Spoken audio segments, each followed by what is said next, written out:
But they know so much to consider at the start of the show. There are probably people who are watching me, who have all the places that they'd rather be, dragged along by somebody who wanted to see the guy who cried when he won BGT, but who now somehow his feelings are inadequacy, cause COVID overshadowed him in 2020. So this is the start, it's not Polestar. Is this where it belongs? Am I winning at the beginning, or have I got it wrong? And while it's sincere, I slightly fear that it might be too long. Well, it's too late now, I guess I'll have to plow on. It's the opening song. Even more reason for making sure I write a song that belongs at the start of the night. A composition with a mission, just a delight, to raise anticipation with the appetite, to make you say, oh let's stay, it's only polite. A lot of stress to not mess up and get it right. People rest on summer doubtless, wishing they had bought another drink, or maybe thinking we can still afford. It's early yet, I feel the sweat and think I might resort to Sweet Caroline by Neil Diamond. It really ought to raise the mood, however crude, and I can cut this short. Sweet Caroline, ba ba ba, times never seem so good. So good! No, I can't do it, we'll just get through, this song is nearly done, and we can go on with the show, which I promise you is fun. It can't get worse than this verse, or it should not begun. I can only rhyme so many times for your criticism. So this is the start, it's not Mozart. Is this where it belongs?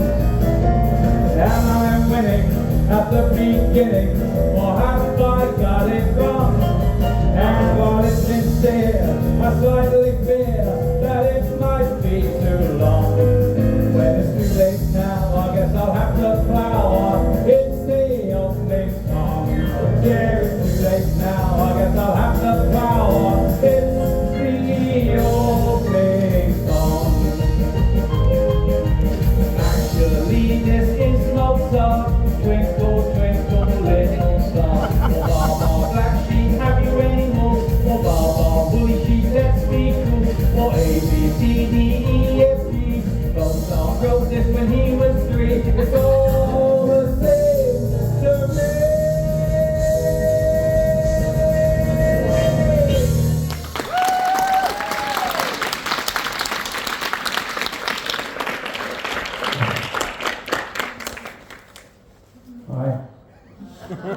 Hi.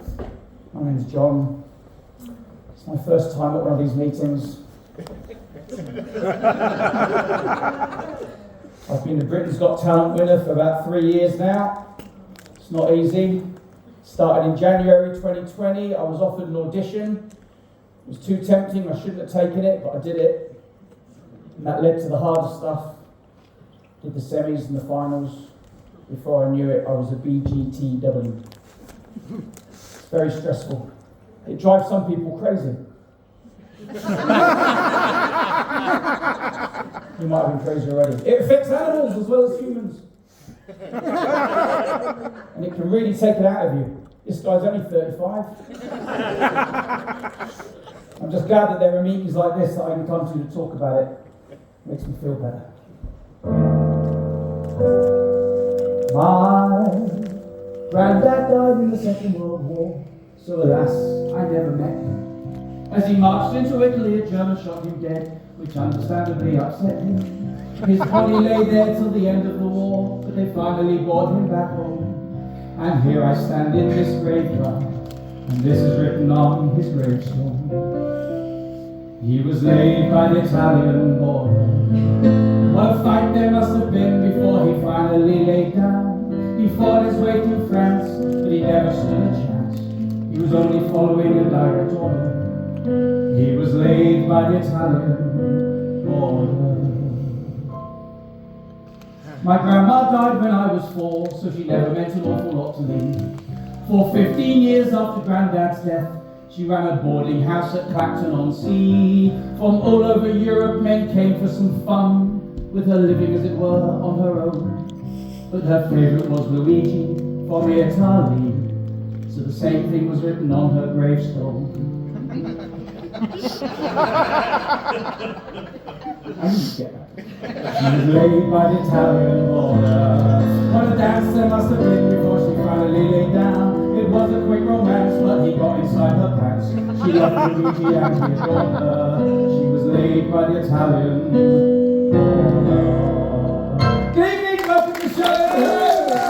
Oh, wow. Could we get a little bit of house lights, please, Dan? As you can see, we limited the ticket sales for this evening's performance to ensure a more intimate experience. People at the back didn't get the message. You want to sit further away? All these empty seats at the front and you're sat with them. Is that okay? Do you smell? Do you have diseases? Is that the contaminated zone at the back there behind the barriers? Do feel free to come forward if you want. I mean, these are the more expensive seats in the West End, of course. So lovely to see everybody. Thanks for. I don't mind. My talking about was talking about possibly cancelling the show, but I'm not sure what happened. This is the most intimate audience of the tour. It's bijou. It's what estate agents call it. I'm not too sure how. We said all the stuff. Anyway, you're here. That's the important thing. You want to be here. We're going to have a fun 4.5 hours together. Hey! Parking's cheap around here, isn't it? Before we start, I should just explain. Oh, we've got people on the side. Hello. These are very special seats, are they? They're completely detached from everybody else. There's like a royal box, but on the same level. You look like cream. Hello, nice to hear you. I should explain about the title of the show before we start the show properly, because some people may be wondering. It's called Bigger. It's called Bigger for a number of reasons. One reason is to do with the video that you saw at the start there about the universe and the size of everything. I went through this crazy health crisis in 2020, same time as BGT, which we'll talk about in detail later because it's so much fun. And it made me start getting quite philosophical. I started wondering about our place in the universe and the size of everything and the fact that we've discovered quarks. We can't see them, they're too small, but they make up atoms and we know they're there. And that's the smallest thing that we've discovered in the universe, and we know roughly the size of the known universe, even though our brains can't comprehend it because it is literally too big for us to understand how big it is. And we're not in the middle, we're comparatively small, but compared to quarks and atoms, we're huge. It's all about perspective. So I've been thinking about this a lot, especially since I went through this health thing. And so I thought it'd be kind of cool to tie that all in together and call the show Bigger. Another reason is my youngest son, Alfie. He's now 12. He was 8 when I was doing the BGT thing. And since then, I've done little bits of telly, nothing major. But he's seen me on TV. He's seen me rubbing shoulders with A-list celebrities, from Ant and Dec to Ricky Gervais. And he knows that I've been to some of these parties, and he wonders why I'm not bigger. He wants to know where Ricky Gervais is selling out arenas and I'm performing to 50 people in Lytham St Anne's. I explained to him it doesn't matter. It's the way showbiz can work, and it's a fickle business, and it doesn't keep you awake at night. So long as some people want to come and see a show, I'll do a show. But he wants to live in a mansion and play Nerf balls and all that stuff. So he's every day, Dad, why aren't you bigger? And I have to explain this to him every day. He's got ADD and it goes in one ear and out the other. So that's another reason for calling the tour. Maybe some of you came and think, why they're not more people? Why is he not bigger? Hopefully at the end of the show you'll be thinking he should be bigger. That's the idea. Next year you'll come and see the tour. I'll stop talking. So that was another reason for calling it Bigger. And then there was the photo shoot. I went to London before we had a title for the show. We had to come up with a poster image. And I went to see a photographer in London, quite a famous photographer who works with all the big A-list stars. And he was working with me. And he said, John, I've got this great idea to have you playing a piano with your feet, similar to Tom Hanks in the movie Big. Some of you might remember that movie. I said, what a brilliant idea. And we could call the tour Bigger and tie it in with the theme of Tom Hanks playing the piano. And he said, that's a really nice title for a show, but you're going to have to think of a reason for calling it Bigger other than just ripping off the movie poster, which is why I thought of all that other crap. So, it's called Bigger. I should also say, I don't think there's any young people. We've got a few households. Have we got any children? We've got proper youngsters? Oh, you're fairly. How old are you? 13. 13, that's right, a teenager. Anybody younger than, I mean, it's a 12 show. It was my tour promoter's idea. He said, I said we should make it a 14 show because in my head 14 is like the new 16. 14-year-olds now are starting high school or thinking about going to high school like when COVID hit. So they're tough. I mean, I don't know about around here, but where I live, there are 14-year-olds talking to younger kids, and they're tough. You can tell they've been through it. You know, they're on the street corners. You have no idea how hard it was. When I started school, we had no toilet paper. No pasta. So yeah, 14 through 16, and then because I said there's going to be some adult themes in the show. It's not all going to be, it's all not all completely family friendly. And he said, well, I think we should make it 12 because 12 is the new 14 and 14 is the new 16. So they made it a 12, recommended 12 plus for the show, and that's because we are going to be talking about some grown-up things. We're going to be discussing cancer because it's a comedy show. Yeah. We'll talk about it. I do mean the disease, not the star sign. All that astrology crap, I don't believe in that, I've got to be honest. Fair enough if you do, personally I don't. I'm a Pisces and we're very sceptical. Incidentally, it does come from the same place. The star sign and the disease, not the actual disease doesn't come, the name comes from the same place. Hippocrates, the father of modern medicine, decided that some cancerous tumours looked like crabs, so we called them carcinoma, which in Latin means crab-like, and that's where the name cancer comes from, carcinoma, cancer, which is also why they called the constellation Cancer, because as you can see, looking at that immediately, it looks like a crab. This is why it's all bollocks. How is that? I mean, if you weren't going to make that a crab, you'd assume that the front bits would be those bits, right? No, to make it a crab, you turn it on its side. And the pointy bits are at the top with two eyes and one back leg. It's so random, people just make this up. If you turn it upside down, you could have been born under the sign of Python. That would have been bad.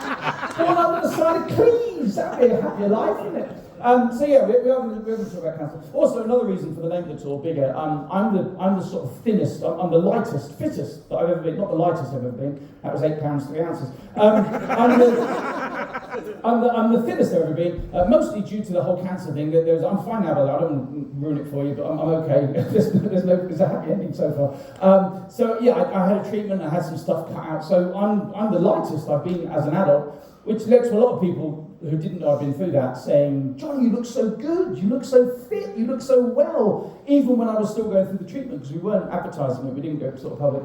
And in the end, I didn't know what to say, so I made a joke of it, and I said, yeah, it's the cancer diet. And my wife told me off. She said, you can't say that because people don't know whether to laugh or not. They don't know whether you're trying to be funny. And my philosophy has always been, if you don't know whether to laugh or not, you should always laugh. If you can bear that in mind over the next 2 hours. We're going to talk about addiction as well, a very grown-up theme. We've got the regular addiction, drugs, alcohol, that's quite common. Sex, apparently, is a thing. You can be addicted to sex. It's called being a bloke. Generally, I don't really believe. I think maybe Hollywood stars made that up when they got caught in bed with somebody they shouldn't be in bed with. And they made it a thing. Oh no, I've got a problem. I'm addicted to sex. I don't think that's true. I think maybe you can be addicted to masturbation and then it gets out of hand. Favourite joke in the whole show. There is going to be some talk about addiction. My ex-girlfriend, many years ago, was an addict. She was addicted to chocolate. Does anybody else suffer from this debilitating addiction? Yeah, a few nods in the front. Yeah, I'm so sorry. I don't know how you cope, but we should do a GoFundMe page for it. She was from Switzerland, which is ironic, of course, the home of some of the greatest chocolate in the world. Her name was Blerone, or Blerone. It had one of those drabs in the E, which I think makes it Blerone. It's a Swiss name. Anyway, she was addicted to chocolate, and I wrote her a love song, and I put it in the show because I think we need to make more people aware of this debilitating disease. It's called The Chocolate Song, and I'm going to dedicate it to Blerone.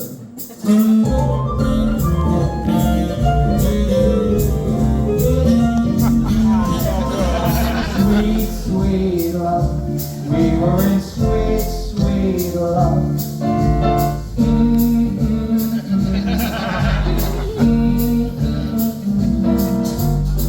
About to say I was not the first to tell every galaxy in the universe, across the stars and the Milky Way, so they heard me on Mars and far away. There was a feeling betwixt you and me. I used to whisper excitedly your key to your heart I kept safely. You got naked and you were boosty, bubble tea, sweet, sweet love.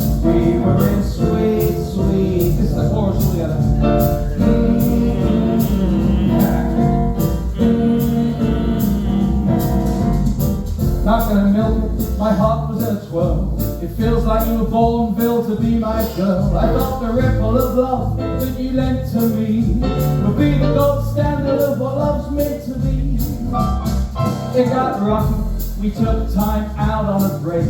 I was lying there, just feeling flaky. When it came to the crunch, it would have been kinder if I could break away from using Grindr. Sweet, sweet love, we were in sweet, sweet love. All together.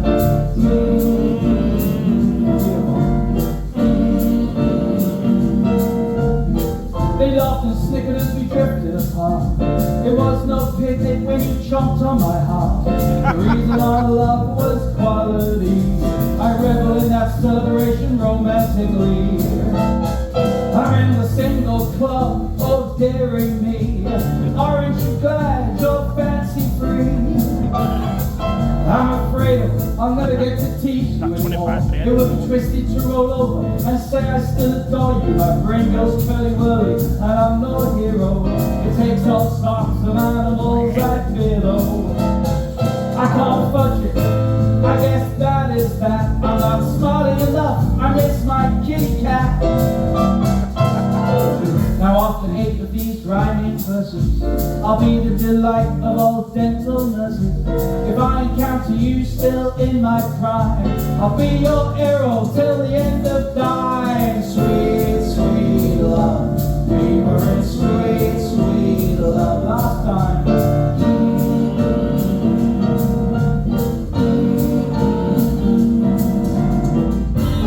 We got back together, I bought some roses.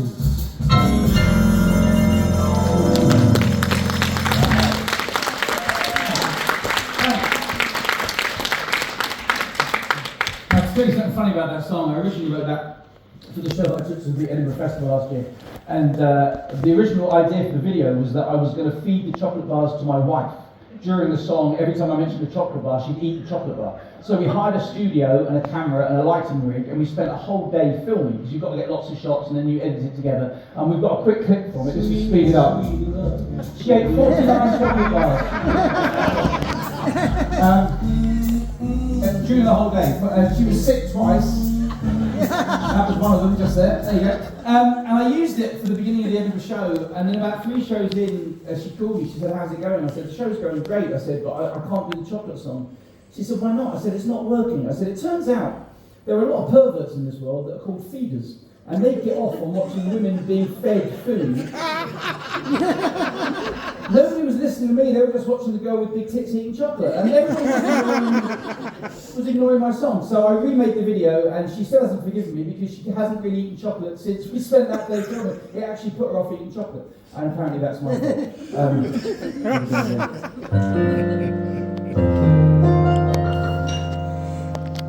Now the curtain is going up. The entertainer is taking a bow. Does a dance step and sings a song. Even gets the whole crowd to sing along. Yeah, he knows just what he must do. Knows how to bring down the house when he's through. Snappy patter and jokes, he knows what pleases the folks. The entertainer, the star of the show.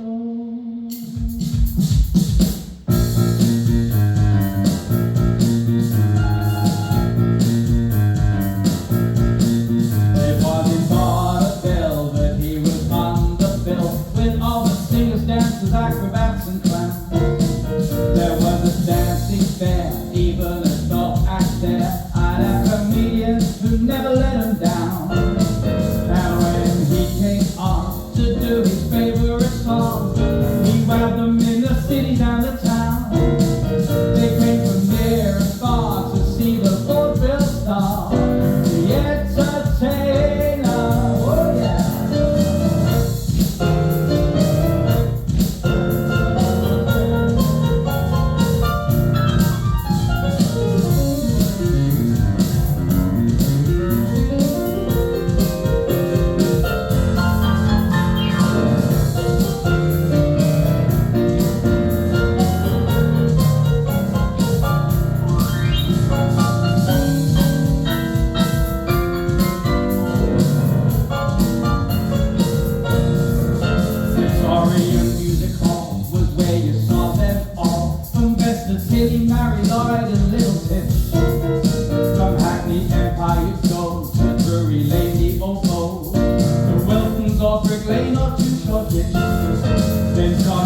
said he'd go to the first rock command show, and music hall became variety. From Joshua May and Max Miller, Palladium Girls Cotilla, the television Simon Cowell and me. Come on now.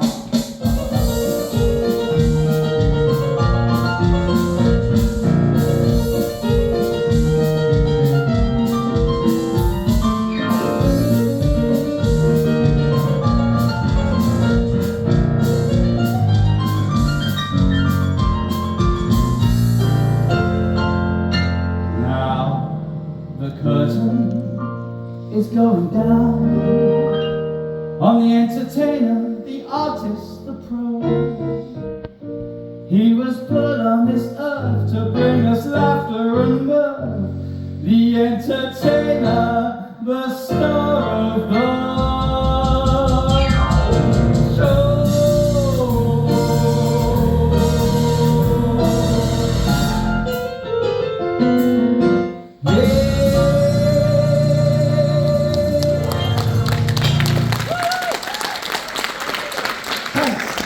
I love playing that. That was, thank you very much. That song is one of the first, if you're a kid, chances are you learn to play that on the piano quite early on. But also the words, I wrote most of the words myself. The original words were written in 1973, the year that I was born. And that was my childhood musical in vaudeville, because my parents did a touring show celebrating musical.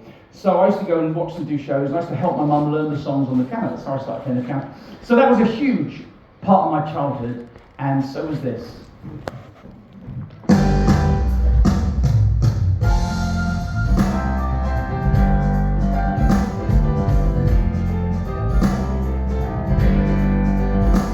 I remember when I was just 7 years old, sitting cross-legged on the floor at a birthday party for my best friend. That was the first time I saw someone doing magic in front of my eyes, things I just could not believe. I sat there and stared, and he gave me a smile. I watched him roll up his sleeve. A playing card vanished when held in his hand, then magically it reappeared. I watched a grown man play with his balls. Honestly, it was a bit weird. I practiced for every hour in every day, spent time playing with my own ball, determined to learn how to master the art, to be able to amaze and enthrall. At one birthday party, I found a balloon surrounded by children, but not one of whom would usually give me just 1 second glance. But I had this talent, and this was my chance. La la la la la la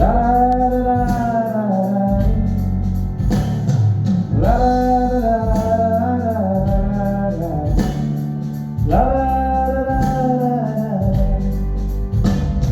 There isn't a magic that anyone could do to make you feel as special as when someone loves you. And there isn't a magic that's more worthwhile than happiness and kindness and a smile.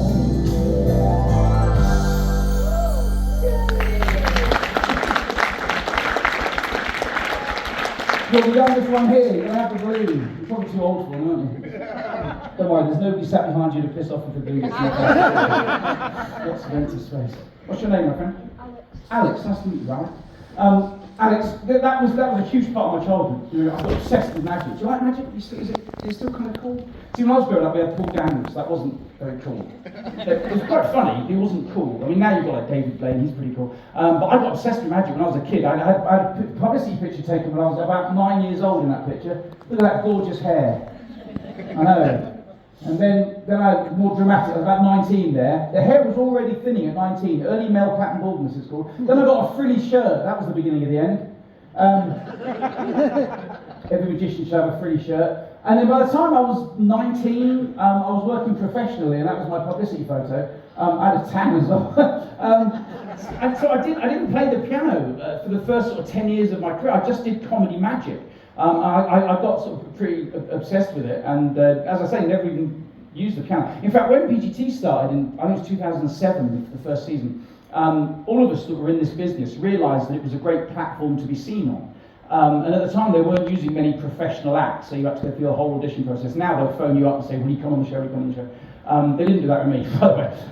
So I applied for the show, and I was going to do a card trick with Ant and Dec.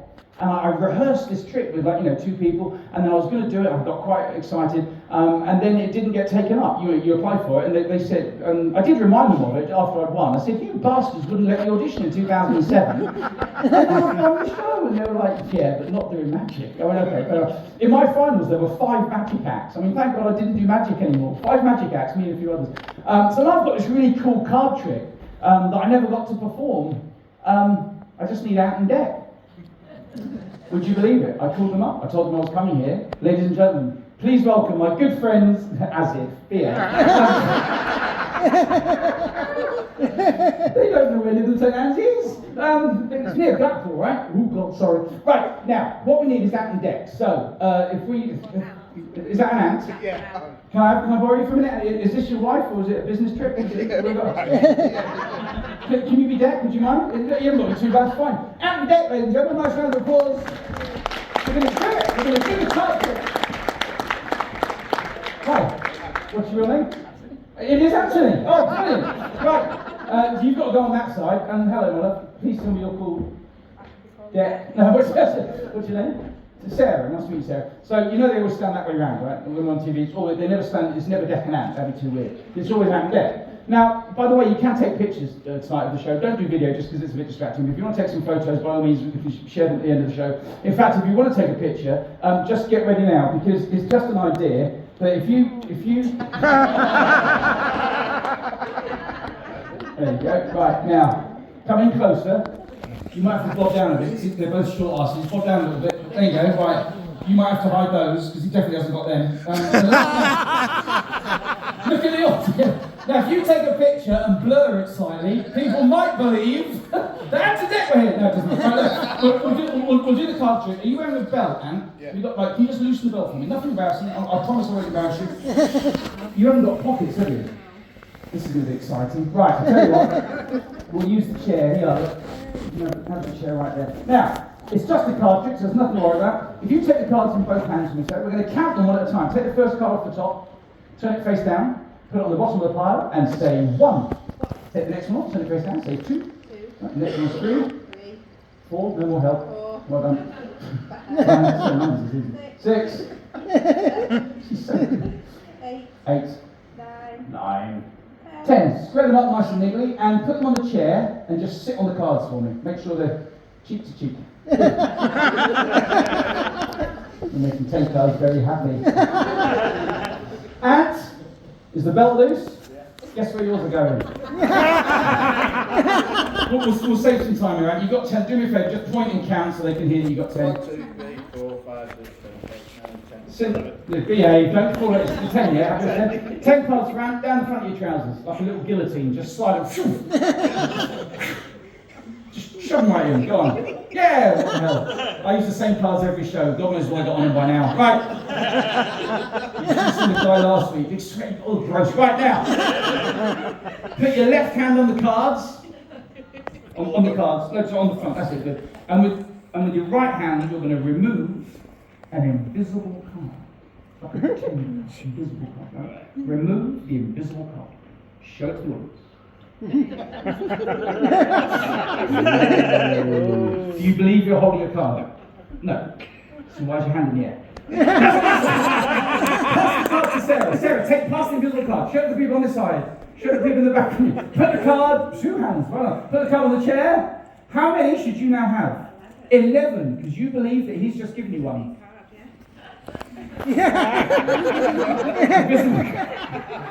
Invisible card number 2, take it out. Invisible card number 2. Should I do this? I'll save you some time. Check the card, check the people on the chair. How many have you got now? 12. How many have you got? No. But no, you've given her 2. Say 9 again. 9. 8. No, 9. 9. But I'm doing in German. I'm just trying So you've given her 2, so you had 10, so you should have 8.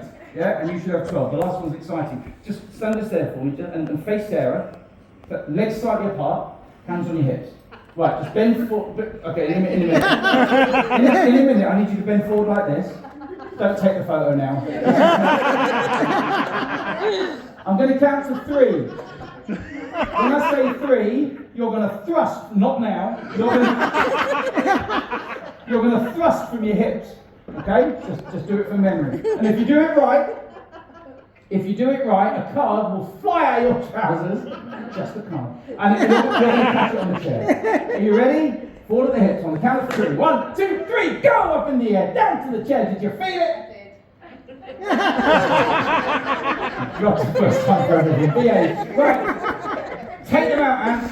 Hand them over. You've got things crawling on them. What's that? Ooh, you know what they are, but they're walking sideways.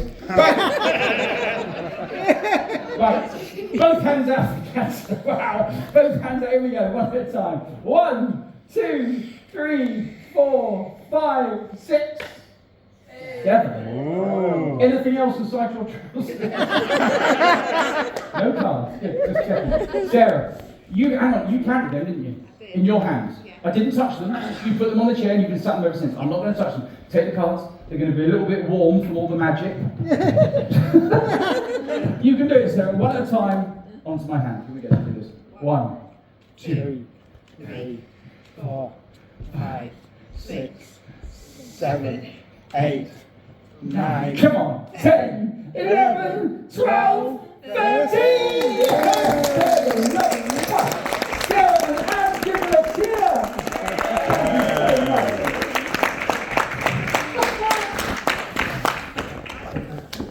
What do you reckon? Would that have got me anywhere on the show? I don't care, I won it now, isn't it? It's all good. It's all good. I must admit, when I did win it, I was hoping that it was going to open doors to certain things. When I was a teenager, I joined a youth theatre, and I performed some shows between the ages of 16 and 19. We did some musicals and some plays, and I loved it. I loved acting. I was told I was quite good at it. And then my cabaret took off when I was 19 years old, and I started travelling and performing more one-man show.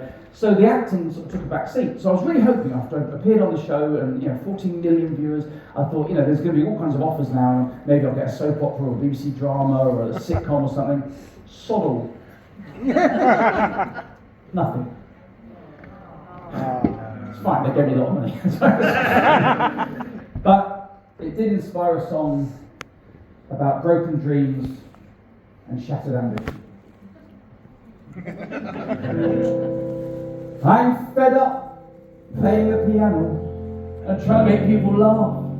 It used to make my life complete, but now it's not enough. Reality shows like BGT, Love Island or X Factor no longer itch the scratch for me. I want to be an actor. I'll call everybody darling, even those I've never met. I'll hold the skull dramatically as I recite Hamlet. To be or not to be the best, there won't be any doubt. My epic death as Macbeth will immediately sell out. I'll punch aliens in movies when they attack the planet.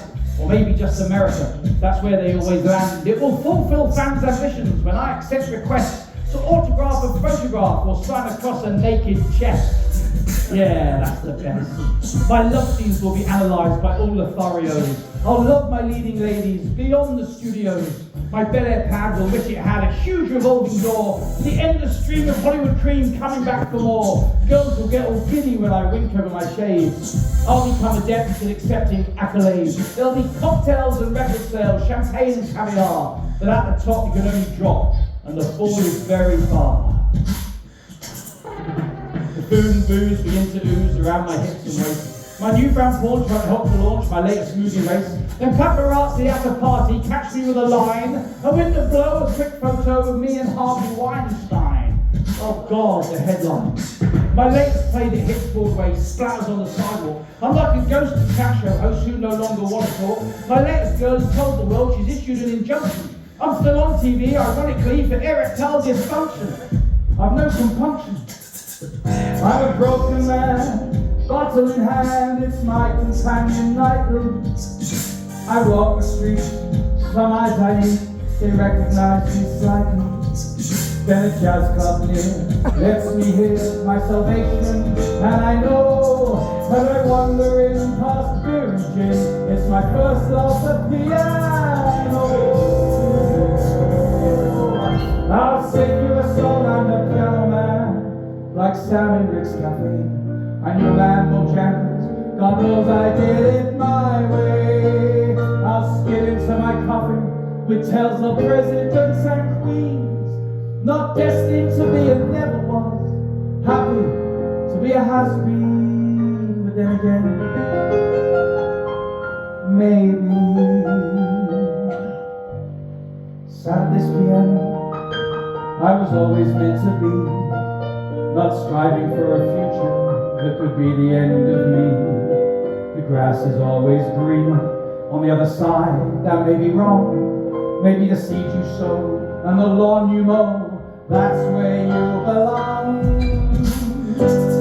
I don't wanna be an actor, the world is stage enough. Shakespeare had the right idea, he knew about that stuff. He didn't really want to act, he always wished instead that he could play a piano. But it wasn't invented till he was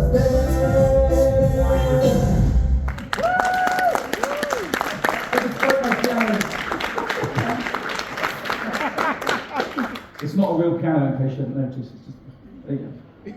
Looks the part, doesn't it? Miss Fix it. There we go. Right. It's all lies. Hang on. There we go. Now, you can see that. So I write songs. I've been writing songs since I was a kid. Mainly due to my granddad. My granddad was a huge influence on me growing up. He was a singer and an actor, and really funny guy, great sense of humor. He'd come to my house every weekend and he'd tell me these stupid long shaggy dog stories that would last 20 minutes and they'd always have a stupid punchline, and I'd just sit there knowing it was going to be stupid, but just completely enraptured by listening to my granddad talking. And he and my grandma had a wonderful relationship. Great, I'd listened to the humour between them, it was brilliant. He said to my grandma once, he said, if I die before you, will you love again? And straight away she said, yes. So Grandad said, really? Sorry, this is breaking. Would you let him sit in my favourite chair? She said, yes. He said, would you let him sleep in my bed? She said, yes. He said, would you let him use my golf club? She said, no, he's left-handed. Great sense of humour, my grandparents. And so I started writing songs. I remember I was about 5 or 6 years old, and my granddad played this for me on the piano. He played, Old MacDonald was dyslexic, oh why, oh why. And I realised that you could be funny. I was about 5 or 6 years old, so I started writing, changing the words to nursery rhymes and things like that, and then trying to be funny. And then I remember he was a big fan of Nat King Cole. Do you remember Nat King? Anybody old Nat King Cole? This is my granddad, he did. Unforgettable.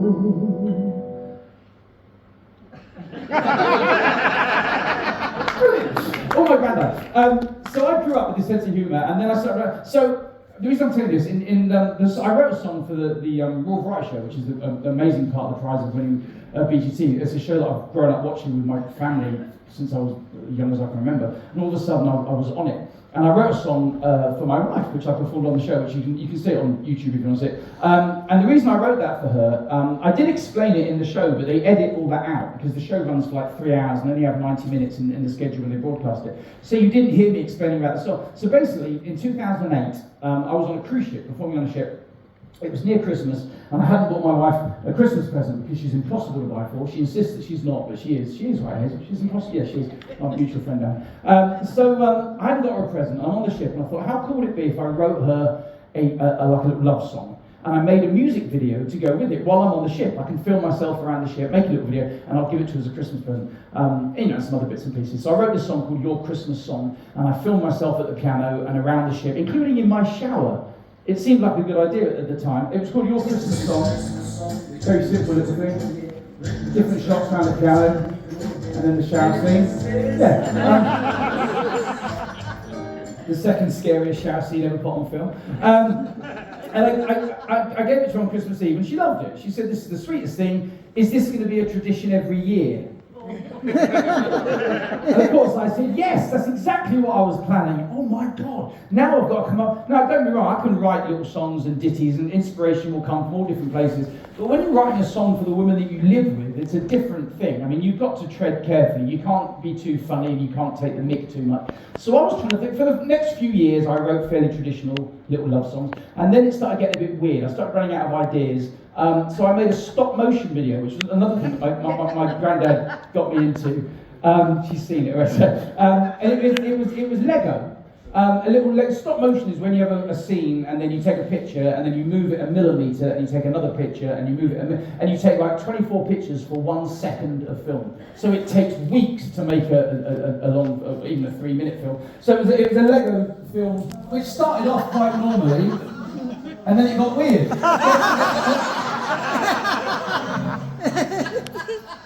So that was one year, the Lego love story. Then there was a country song, which again started off quite traditional. It was called You're the Reason I'm Not Gay. Started off quite traditionally, all good, and then the big reveal at the end that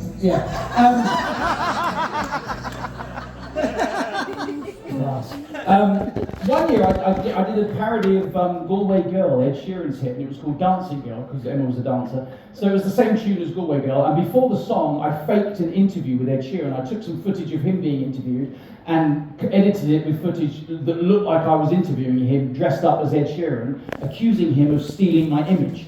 Well, I'm glad you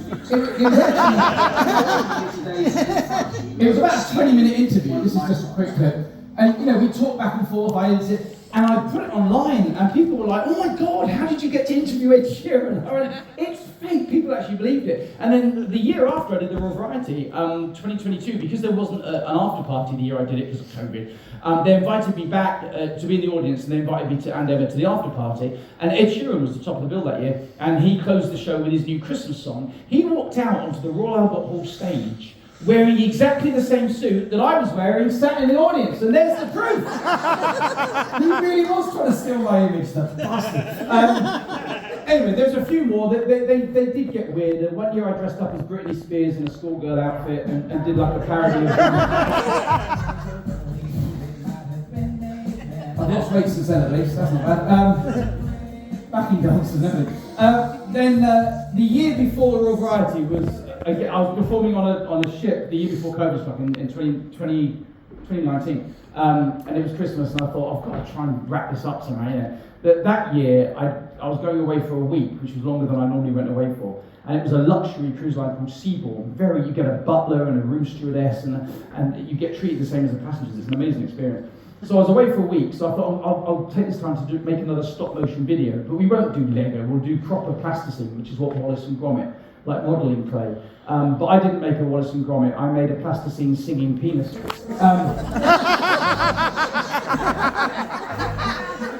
And you think that's weird? The weirdest thing about making that video is I got on the ship with a box of modelling clay and a video camera, and in the corner you get a big suite on those ships, and in the corner of my suite I set up this little studio.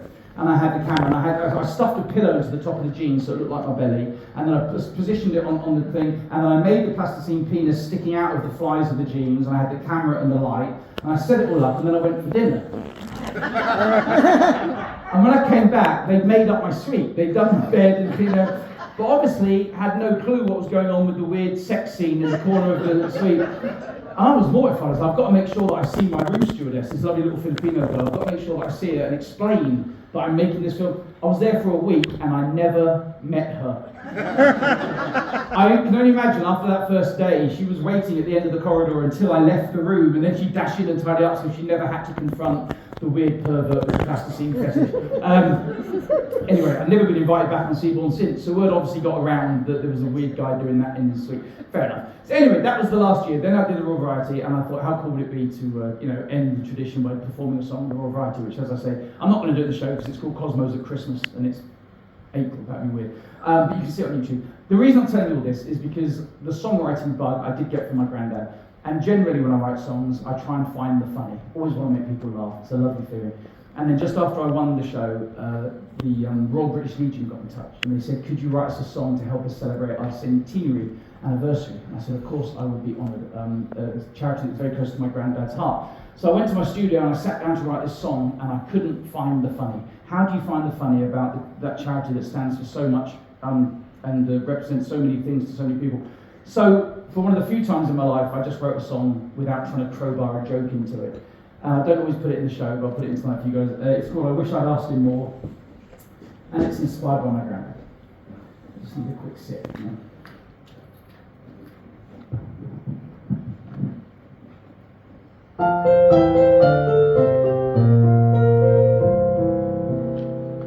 He was a soldier, he went to war.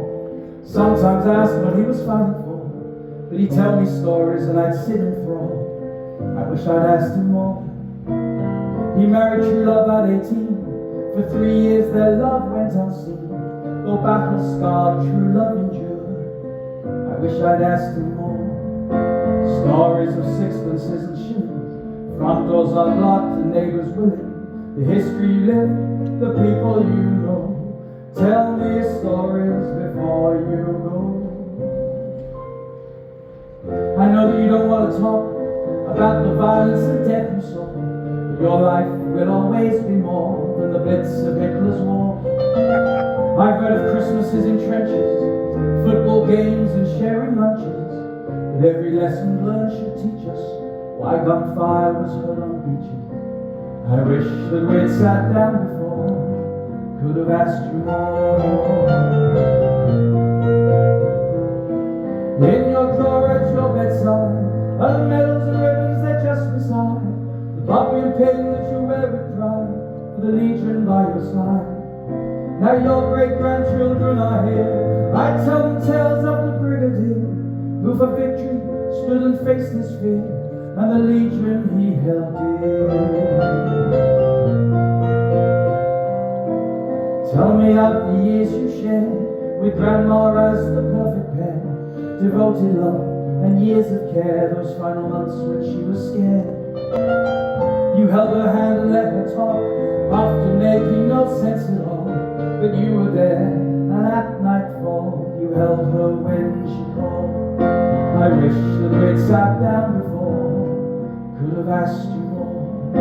Stories of sixpences and shillings, front doors unlocked and neighbours willing. The history you live, the people you know. Tell me stories before you go. Childhood that you gave my mom helped her raise her only son. When my life had just begun, because of you I won. As a parent now I hope to be the inspiration you were to me. We're all a part of history, I love our memories. The jokes you tell when you came round, I wish I wrote that laughter down. I'd see Mom's look as if you'd done wrong, but still I laughed along. The wink you gave when you caught my eye, the hug you gave when you saw me cry. Late at night the lullabies, I never thought about goodbye. When you were old, I'd rush to see you standing there beside the street, outside the shops in cold November. The words writ large we will remember. I'd feel so proud to see you there, the smartest British Legionnaire, speaking of your lost comrades for our tomorrow.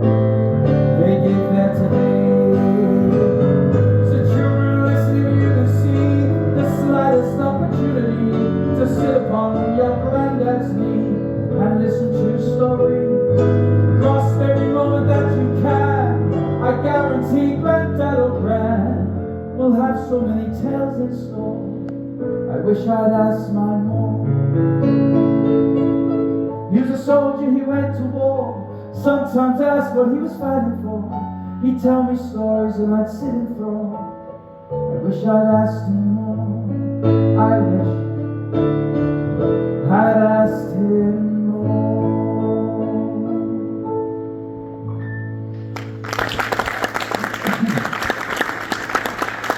Thank you very much. Oh, this is really broken. It's really distracting you playing it, it's moving. Right, there we go. How was your lockdown? Was it awful? Pretty bad? Yeah. Don't want me to remind you about it? We had a great lockdown. I mean, apart from the cancer, that was a bit shit, but apart from that, and apart from the pandemic that was killing everybody around the world, our lockdown in our little close, we lived in a little cul-de-sac, 6 houses, it was great. One evening, I brought a fire pit out and put it in the middle of the cul-de-sac, and all the neighbours came out, and we all sat 2 metres apart around this fire pit and got pissed. And we did it every night for the whole of lockdown, apart from needing treatment at the end. It was brilliant. We got to know our neighbours so well. To this day, they're some of our best friends. We're in and out of each other's houses. And that doesn't happen nowadays as much as it should. I don't think as much as it used to in the old days. So it's great. It's a good thing that came out of lockdown, that we've got this great friendship with our neighbours. One of our neighbours, we got to know a little bit too well. They got even more drunk than usual one night around the fire pit, and she confided in us and all our neighbour friends that she and her husband were swingers. And I'm not talking about the music. Statistically, there are people in this room that know exactly what I'm talking about, but it is discreet. You'll be discreet. For those of you that don't know, it used to be called swingers. Nowadays, it's called the lifestyle. We learned everything about it in that one night while they were pissed. I was fascinated. I mean, we asked them all kinds of questions, and they go to parties and they go to other friends' houses that are also swingers and in the lifestyle, and they have a good old time. And you know what? I'm good on them. What, consenting adults, have fun in your free time, do what you want to do. Wonderful. What a wonderful. I even suggested to my wife that we should research it a little bit further. She wasn't into that. So the next day, we saw our neighbours again, and they sobered up. And she said, "Did I tell you guys last night about us going to like sex parties and stuff?" And I said, "Yeah. You told everybody." She said, "Oh, I was only joking." She said, "It was just the booze talking. We don't really." Oh, God, just messing. I said, "Well, it's too late because I've written you a song." And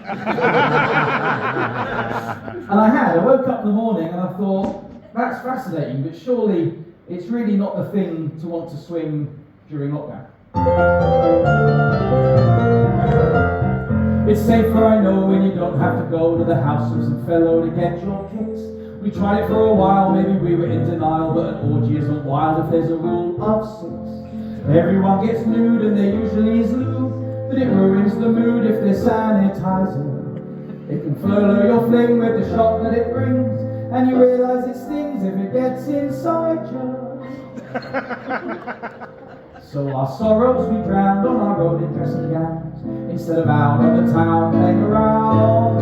It's not the thing to want to swing during lockdown.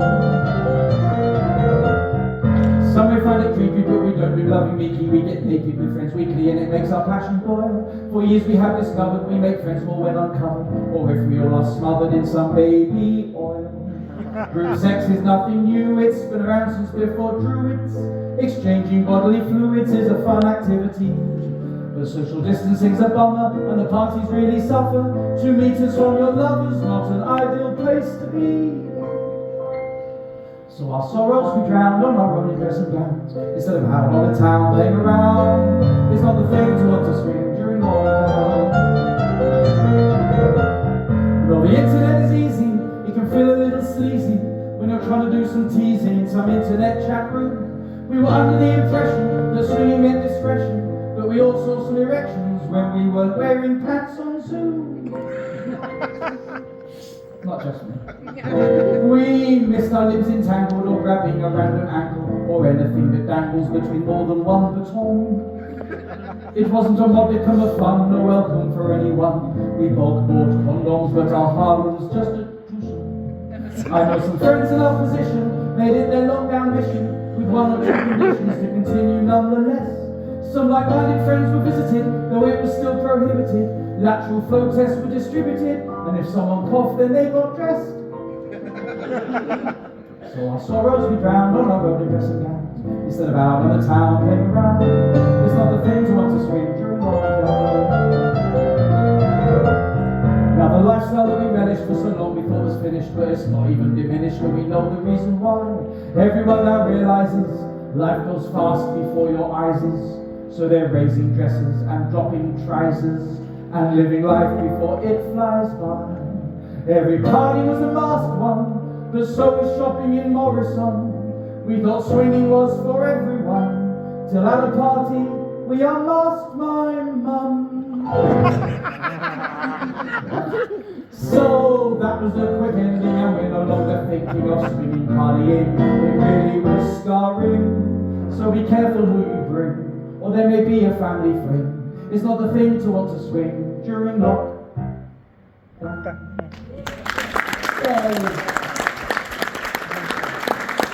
Aren't you glad you brought the 13-year-old now, eh? So many questions. All I could see during that was the balloon twinkling as he fidgeted nervously with the balloon. Don't want to be here. Right, listen, just before we have a little break, are you feeling happy? Feeling okay? Yes. I'm going to stop that because I'm going to tell you what is unavoidably a very sad story. Sadder than that. Not doing that. It's a sad story about three brothers who lived in America a long time ago. Their names were Hart, Bart, and Fargo. Really, fart jokes? That's where we're at? Come on. And they went away to fight in the American Civil War. And they took with them their little cousin. And his name was Jake. And at the end of the war, Hart, Bart, and Fargo returned home. The little cousin Jake didn't come with them. Little cousin Jake didn't come with them. And they were very upset at the loss of little cousin Jake. They had to march hundreds of miles to get home. And every day of marching was like a dagger in their hearts when they remembered the loss of little cousin Jake. The days became weeks, the weeks became months. Their grief did not lessen.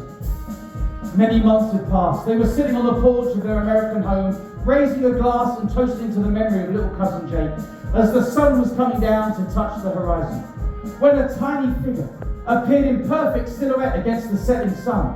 And Hart said, "I don't believe it, but I think it's Jake coming home after all this time." And he nudged Bart, and Bart said, "Yes, I see him. He's a long way off, but I think it's Jake." And they nudged Fargo, and Fargo said, "Yes, I think it's him. Let's sing to welcome him back." And this is what they sung as Jake walked slowly towards them. Glory, glory, hallelujah. Glory, glory, hallelujah. Glory, glory, hallelujah. 'Cause Jake is coming home. We want to hear you sing for Jake. Don't be shy. Come on, we can do this, everybody. Glory, glory, hallelujah. Big Jake. Glory, glory, hallelujah. Come on in the world box. Sing for Jake. Glory, glory, hallelujah. 'Cause Jake is coming home. And they wave their arms to Jake. You see them. Wave your arms to Jake. Sing. Glory, glory, hallelujah. Jake. Glory, glory, hallelujah. Beautiful. Come on, sing for Jake. Glory, glory, hallelujah. 'Cause Jake is coming home. And they stood up for Jake. They stood up. They stood up so Jake could see them. Stand up and sing for Jake. Come on. Glory, glory, hallelujah. For Jake. Glory, glory, hallelujah. Come on, Jake. Jake is coming home. Last time, raise the roof of the lava pavilion. Glory, glory, hallelujah. Glory, glory, hallelujah. Right, I tell you what. Hallelujah. Wait, sit that. Sit. It's not him. Oh. It looked like it, didn't it, Hazel? It did look like it.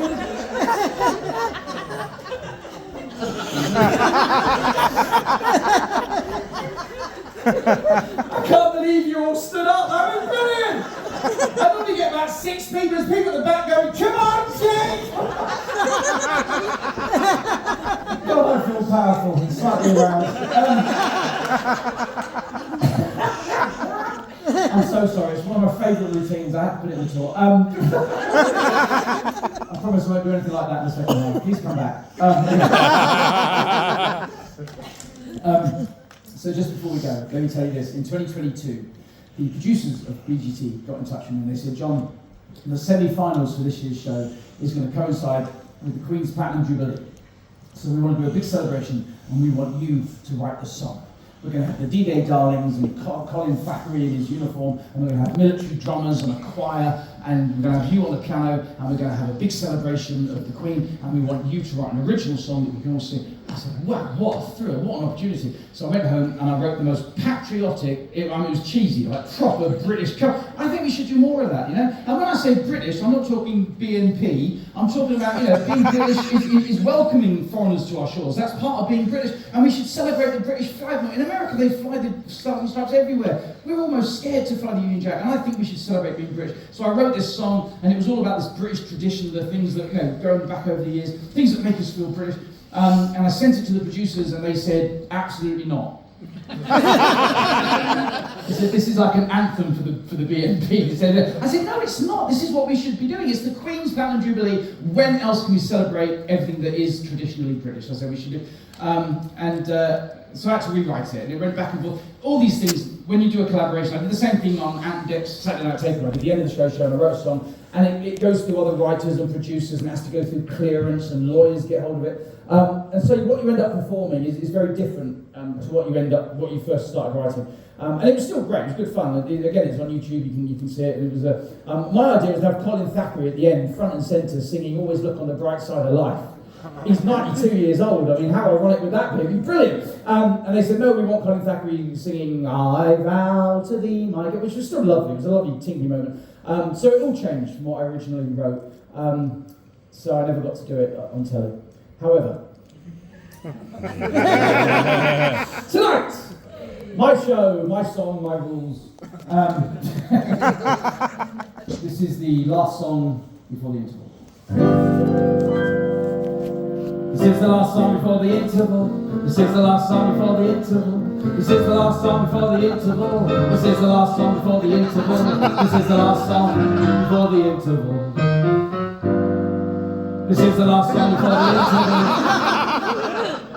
That will make you happy if your bladder is full. If you're single, you can mingle, maybe you can pull. If you're both at this show, then it's presumptual that you've got the same taste in comical piano playing singers, so it's possible that you might stay in touch after the interval.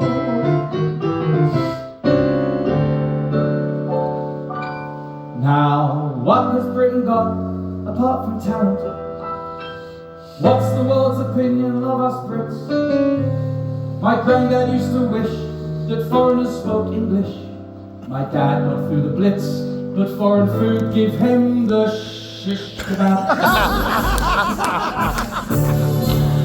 They say British people don't like confrontation. I'm not sure Simon Cowell would quite agree. He'll tell you what he thinks if you've got talent or you stink. David loved him obviously, but Simon fired him easily. Some Brits are mortified we might offend. Unless it's Twitter, where offending is the trend, or X, whatever. Get two Brits together, we'll talk about the weather. We'll join a queue, it's what we do no matter what is at the end. Marmite and Morris starts his mental. Guy Fawkes, Parliament and Big Ben. We love the football chanting, we love Alan Titchmarsh planting. We love a garden party, but not as number 10. The nations may criticise our menu, but my missus loves the sausage for a tea. Oh, GP! Americans may drink, black tea is all we drink, but in the summertime we'll be sipping Pimm's cause we're classy. We're Churchill, we are Shakespeare, we're the Doctor Who, the Daleks fear, we're trumpets, we are critical. We love a biscuit and we dip it. Welsh dragon, Scottish thistle, the Irish penny whistle. We're Dickens, we are Chaplin. We're Peppa Pig, we're Paddington. Punch and Julie, Sunday roast and rugby. Bond and Harry Potter, bird watching and train spotters. Full English Blackpool fish and chips, made in Chelsea's filler lips. Kids in Tesco having patties, Camden Parliament, London cabbies. Browsing Argos catalogue, Oasis Blur, British Bulldog. Tombstone Hedgerow, Ascot Gold, Beatrix Potter, Gruffalo. Red phone boxes, most direct. The Beatles, Stones, Anton Deck. Chelsea Petra's pageantry, His Britannic Majesty. This world may give us cause to let our tears flow, but as Brits, the stiff upper lip is always rife. Our nation may not be like Downton Abbey, but we're the Archers, we are Corrie, Spotted Dick and Sticky Coffee, Money Gap and Awfully Sorry, 66 and Wembley Glory, bowler hats and socks in bed, it's just like Monty Python said. We always look on the right side of life. We always look on the bright side of life. Right, we're gonna have a quick interval, get a drink, have a wee. I'll see you in 20 minutes. Stay ready.